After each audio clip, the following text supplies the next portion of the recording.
La chute de Jérôme Cahuzac s'est écrite en plusieurs chapitres dignes d'un polar. Décembre 2012, alors qu'il se présente lui-même comme le chevalier blanc de la lutte contre la fraude fiscale, Mediapart révèle l'existence d'un compte en Suisse dissimulé.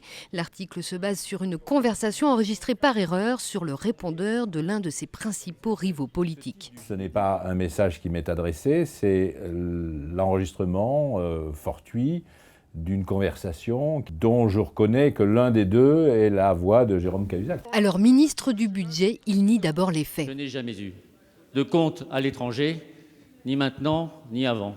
4 mois de mensonges, mais les preuves s'accumulent. Mars 2013, le ministre ne peut plus faire autrement que de démissionner puis de reconnaître les faits. Dévasté, dit-il, par le remords. L'enquête démontre qu'entre 1992 et 2013, l'homme politique, également chirurgien, a fait placer d'abord en Suisse, puis à Singapour, de l'argent provenant de sa clinique, ainsi que de ses activités de conseil auprès de laboratoires pharmaceutiques.